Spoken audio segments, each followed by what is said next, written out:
Wellness Talk segment. And we have Dani here with us today. She is going to continue walking us through her journey of success in self-care and determination.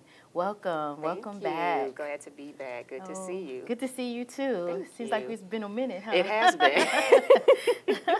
We finally made it to February. Oh my goodness, yes. We had some icy, snowy days. And yes. didn't we have puddles one day? Yes, rain for a whole day. Yes, yes. It was up to the tires on the cars. So we're like, okay. hopefully we've passed that and we can get towards getting to spring. Absolutely. I'm looking forward to it.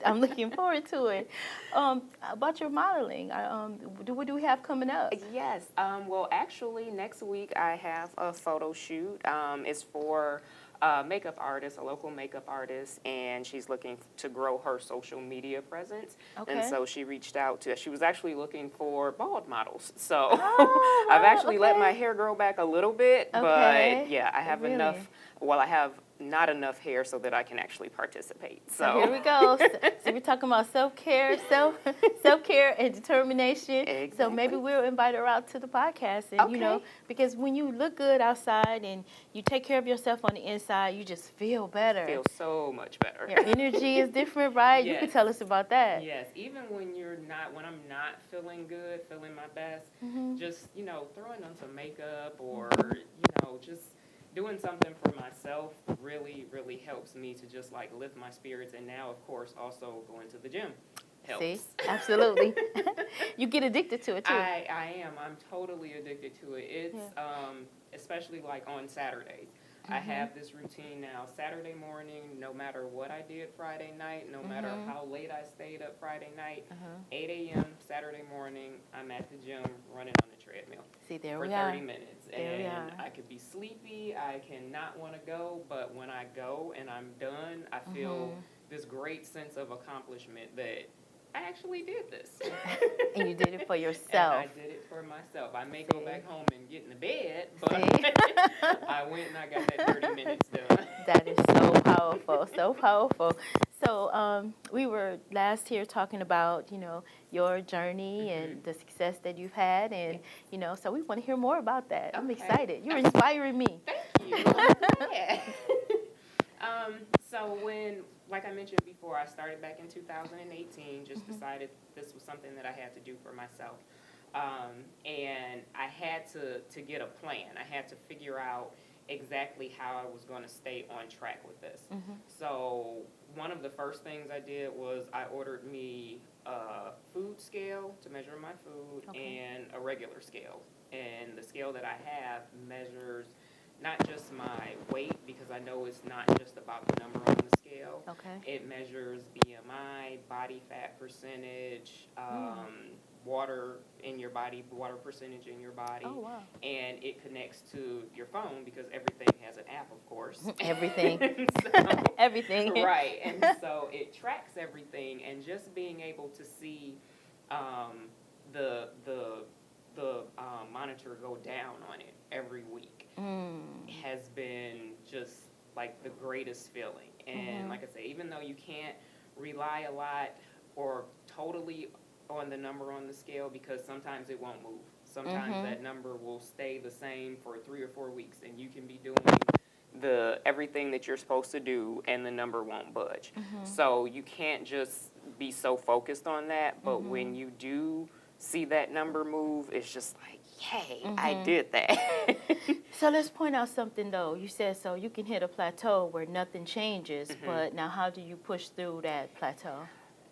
You have to get it in your mind, and I was talking about this recently, that your mind has to be focused on that this may happen. You have to have this conversation with yourself well before you even start trying to make this change and lose weight. Okay. For me, I only hit a plateau maybe once or twice, and now I'm not even going to call this a plateau. Right now I'm maintaining, and I've been maintaining since about October, because my doctor had told me, she was like, you're good. She was like, I don't want you to lose any Good more report. weight. Yeah. You're good. Yeah, and that was just when she told me that, because I've never been told, stop losing weight. And it's like, Okay. really? Stop? Okay. Okay. See, So I had to, on weeks where I maybe didn't lose or maybe I gained 2 or 3 pounds, I would just have to say to myself, it's okay. okay. It's okay, because this is a lifestyle and Yes. our weight fluctuates, and if no matter what I was doing, if it's keto or if whatever method I was using to lose weight, your body is going to change. Your weight is going to fluctuate, and then us as women with our our hormones and everything, it's Right. definitely going to fluctuate. So for me, I only weigh myself once a week on Okay. Sundays, and like I'm very, very regimented. Okay. I do the same thing every week. On a Sunday, I get up, I weigh myself, I go grocery shopping, because on Saturday I plan my meals. And so I've been doing this ever since September of 2018. Go back to planning your meals. Explain a little bit about that, because Okay. you think somebody just came, just like, okay, I'm just coming to the table. What do I do? Right. Take me from elementary. Okay. Okay. Okay. So I subscribe to this website. It's called dietdoctor.com, and that's where I get most of my recipes from. Okay. In the beginning, it was strictly that's where I got everything from, because I needed that structure, and I'm able to plan my meals on that site. So every Saturday, I'll probably do it today when I leave here. Okay. Every Saturday, I go on the site and I plan my meals from Sunday to the following Saturday. Okay. And whatever I cook for dinner the night before is what I'll have for lunch the next day. Okay. And That's smart. yeah, so That's very I smart. make enough so that I have 2 servings. Okay. And that's something that, like in the beginning, I was so concentrated on food, and it's like, I can't eat 2 of the same meals, back to back the next day. And it's like, why not? Really? Yeah. So like, why wouldn't I do that? So Right. That's smart. I'll have breakfast most times during the week, because now my appetite is not as big as it was when I first started. Okay. During the week, I'll have coffee with cream for Okay. breakfast. If I'm hungry, then I'll have scrambled eggs and turkey bacon. Okay. And then for lunch, I'll have whatever I had for dinner the night before. I also do 2 days out of the week, I do fast. I do intermittent fasting, and I do 16/8. So I won't eat for 16 hours. And I think I mentioned, like in our first conversation, that I thought that was going to be the hardest thing ever. It's like, don't eat for 16 hours. Right. What? Right. But Right. I usually start at like 6 or 7 o'clock in the evening, and so I'm done eating, and then for the most of the biggest part of those 16 hours, I'm asleep anyway. Right. So, See. yeah. You have to break. You have to think about it. How you're going to get this done, and what's going to work for you. Exactly. Exactly. And so the days switch up every week as far as which days I'm going to do the intermittent fasting. Okay. Most times I'll do a Monday, because maybe over the weekend I might have gone out and had dinner out or lunch out, or I've been with friends and maybe I ate a little bit more than what I would usually eat. So I'll do the fast on Monday, and then I'll pick another day out of the week. And then I make sure, like I'll look at my calendar beforehand to see, okay, do I have something with coworkers on this day? Do I have, another obligation where it might throw me off of my fast? So I make sure that I plan that way beforehand, so that I'm not, like, oh my goodness, I'm supposed to fast today, but I'm supposed to meet, whoever for drinks after work or something. So I make sure I do that. How did you become so disciplined? It has to be God, because Because that's a challenge for a lot of folks to be that Yeah. disciplined, but you get the results when you're disciplined. Yeah. And the key things that I heard you say is that you mapped out your plan. First of all, you decided which program you were going to become a part of, Yes. and then you mapped out your plan, and then you started to execute it. Yeah. And then as one day, another day, you just build on top of each success. Yeah. success. Yeah. So just getting up you know, like you said, at 8 o'clock, going to the gym at 8 Mhm. o'clock, and then doing that consistently, Yeah. that was something to celebrate. To celebrate. It was something, Absolutely. and now it became a part of your everyday, which is a wonderful way Yes. of self-care and being determined. And I mean, being that's a determined. wonderful. Yeah, because it sometimes in my head I'm like, I really can't believe that I've done this and that I'm still doing it. Mhm. And I think I mentioned in one of our other conversations about my best friend telling me, you know, once you put your mind to something, you actually stick with it. Yes. And I'm like, I don't know how that happens, but it just does. I know part of it with this is because I started seeing results like almost immediately. Mhm. And like in the first 2 weeks, I lost 13 pounds. Okay. And so I know a lot of that was probably just water Mhm. and, you know, excess Mhm. water, but it was still like 13 pounds. Right. And Right. then That's within, huge. within the first 2 months, it was 25, 27 pounds. Mhm. And then by December 31st of 2018, I was down 50 pounds. Mm. And it Right. was just like, This is working for me. yeah, I was like, why would I stop this? Right. And I had told myself, you know, when I hit my first goal of 50 pounds, I was going to treat myself. And now when I think back on it, it's kind of ridiculous. And Right, like cheat days. Exactly. Like cheat days, yes. My treat was my treat for myself for losing 50 pounds was to get some McDonald's French fries and a large Coke. Are you serious? Mhm. No. And so I got it because that used to be my thing. Like my Saturday morning thing used to be French fries and a Coke from McDonald's. Really? Yeah. Oh, so and you know I'm a herbalist, so you know I'm cringing. I know. I'm like, oh no. Because I think about it, I'm like, you celebrate your success by doing something that made you get to the point that you were trying to get away from anyway. Man. But Right. I got it, Okay. and it did nothing for me.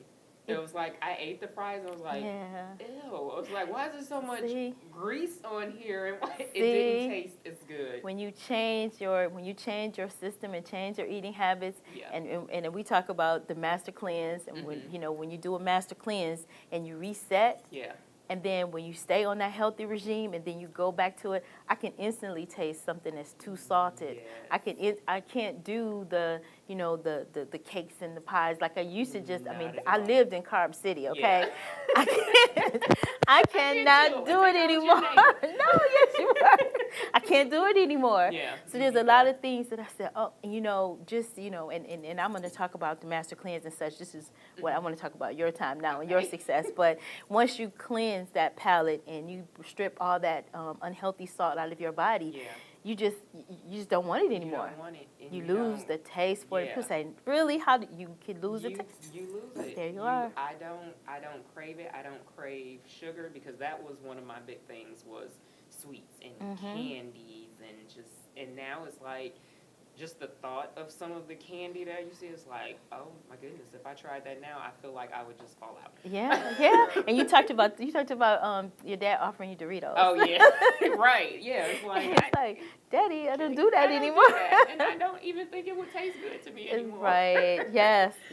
But yeah, so it was like I got these fries and I got this Coke. Now I will admit I did drink the Coke because it was just that was the last Coke I had in January of 2019 because it was New Year's Eve. But, so we've already surpassed a year. Mm-hmm.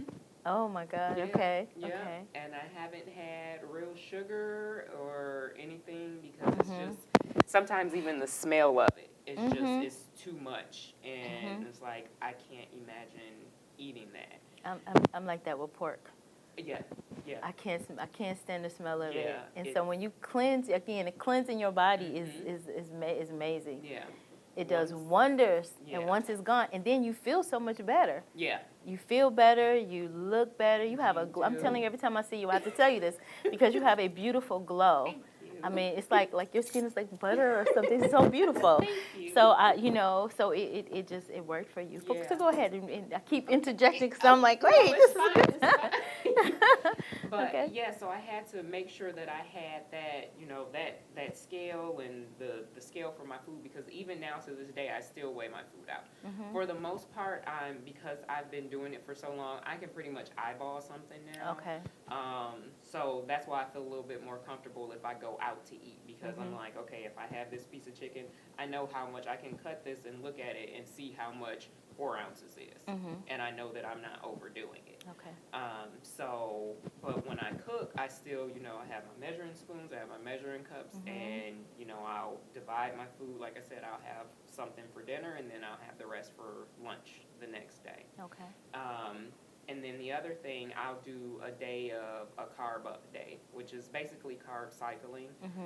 That was a recommendation from my doctor. So once every 8 days, I'll go over the carbs that I normally eat.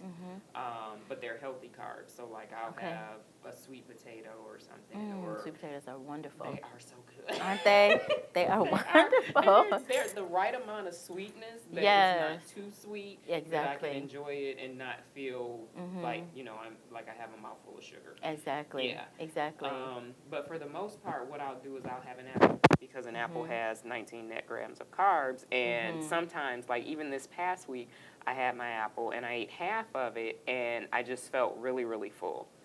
And so there are some days when I can tell that I've had too many carbs, because once I've cut out so many, and then when I eat them and I go over and it's just way too much, I feel sluggish, I feel tired, and I don't like that feeling.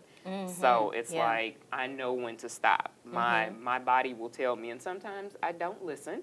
Right. Like I'll feel it coming on. It's like, okay, Danielle, you've had enough. But then it's like, oh, but let me just have just a little bit. And then I end up, at home after work or at the gym walking real slow on the treadmill. It's like, yeah, you did this to yourself. See, listening to your body is so important and so key. Yes. Listen to your body. Absolutely. So as we wrap up this session, what do you have for our audience? What would you like to tell them?